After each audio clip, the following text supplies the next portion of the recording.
Hey guys! So in previous videos I've talked a lot about different approaches, different techniques you can use to add a lot of flavor, add some different character to the different drum beats that you're working on. Today we're going to do a deep dive into ghost strokes or ghost notes. Those are the little light hits that you play on the snare drum in between all the other things that are going on. So we're going to do a deep dive into this. We're going to start off with just some basic technique that you need to know on how to play a ghost stroke. And we're going to build things up from basically from nothing to an interesting groove that you can play with ghost strokes.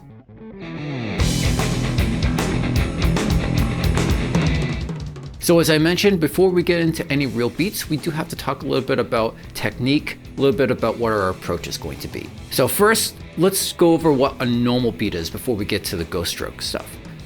Usually, right, you would hold the drumstick. If you're going to be playing on the snare, you would do a full motion hit on the snare.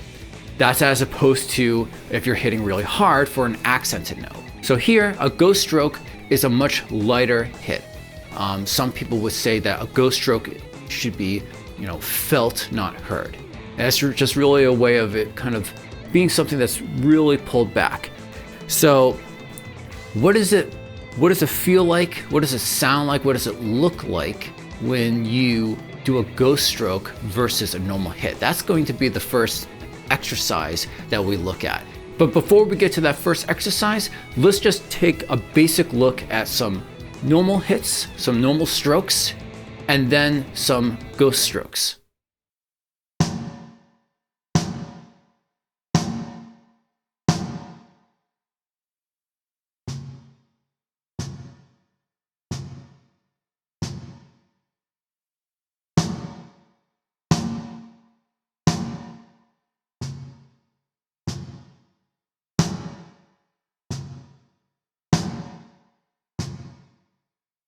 So as you can see from that, on the normal stroke, I'm doing a full stroke, but on the ghosted stroke, it's almost like I'm just kind of just pulling up a little bit and just barely hitting the drum. Just as you've developed consistency before on your normal strokes, you need to build up consistency on your ghosted strokes. And that is somewhat the purpose of this first exercise. What we're going to do, this is intended to be played if you're a right-handed player, you're playing with your left hand on the snare, then you're going to be doing this entirely with your left hand. It's whatever the snare, the hand is that you use on your snare, that's the entire exercise. It's just that one hand. And we're going to alternate back and forth between a ghosted stroke and a normal stroke. In case you're not too familiar with chart music, what we're looking at here on this first exercise is all the notes that have the parentheses around them.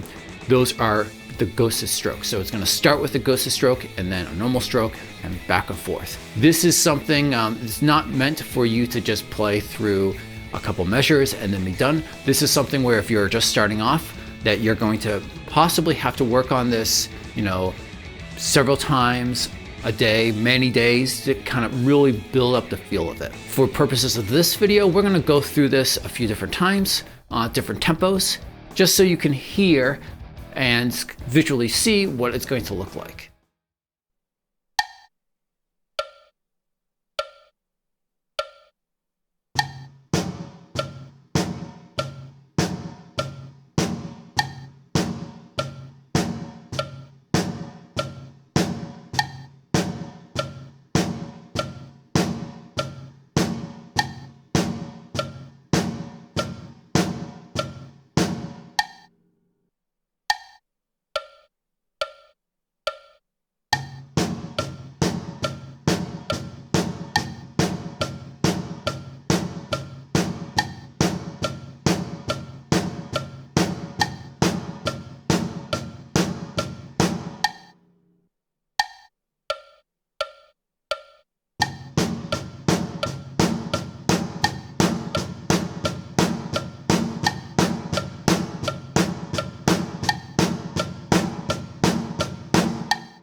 Okay, so now that we have the basic technique down, we're developing our feel a bit, we're going to start to incorporate this into a normal beat.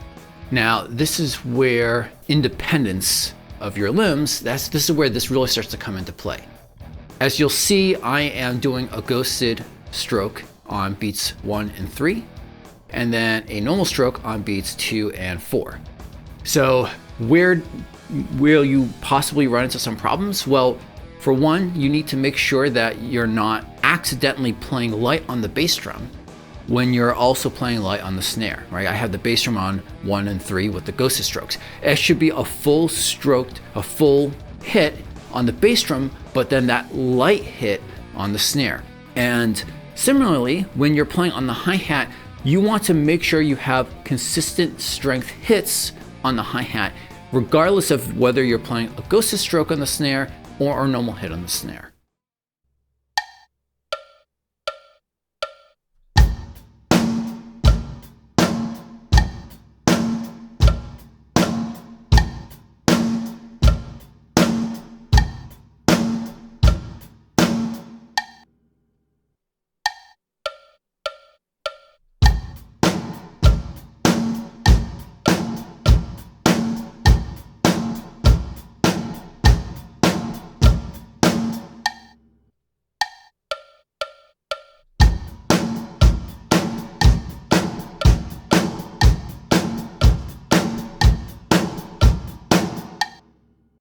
Okay, so we've got the basic technique, the basic motions down.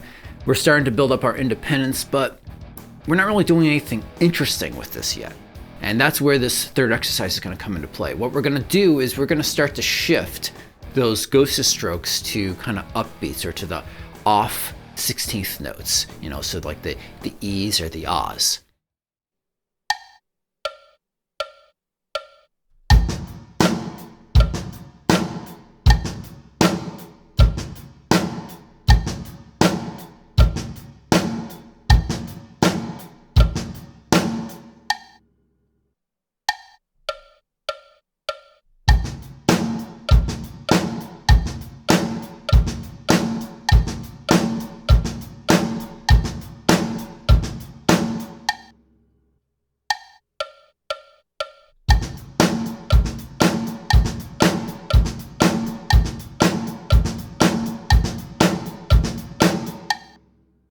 Okay, so let's build on top of that last exercise. For beat 4, what we're going to do is we're going to add some more ghost strokes in. This time it's going to lead into a bass drum hit. Again, be very careful with the timing. We don't want to be rushing or dragging. And let's double back and make sure that we're not accidentally accenting on the hi-hat.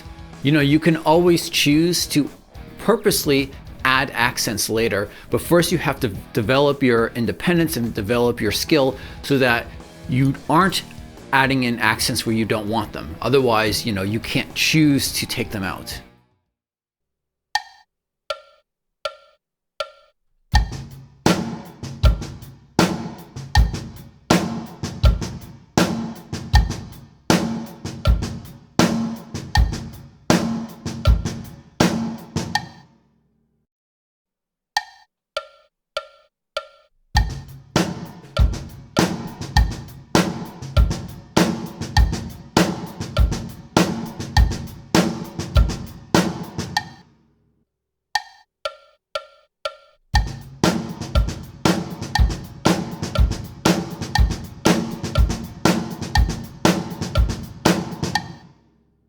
Okay, so things are coming along. Let's try to make the bass drum a little bit more interesting. Throw in some extra hits and kind of some of it on the upbeat.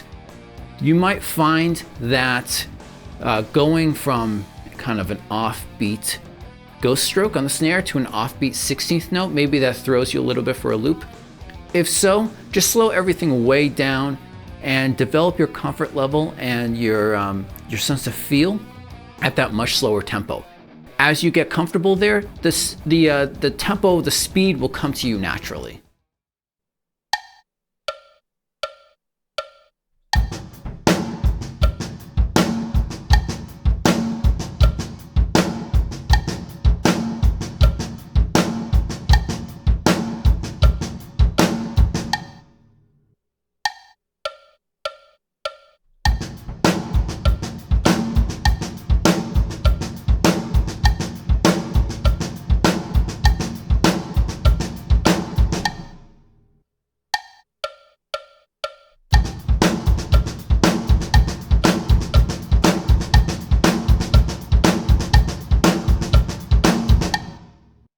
So up to this point, I've been talking about accents on the hi-hat and trying to avoid them, right? To make sure that you're able to do the different, intensity hits without accidentally changing the intensity on the hi-hat. Well, this time, finally, we're going to actually purposely add in some accents on the hi-hat. Now, when I first looked at these beats as I was putting the exercises together, I thought the typical place for an accented hi-hat hit might be on beats 2 and 4. So since I don't want to do something typical, we're going to do something a little different. Instead, we're going to put them on the ands of 2 and 4. So that's going to be 2 and 4 and. That's where the accented hi-hats are going to be.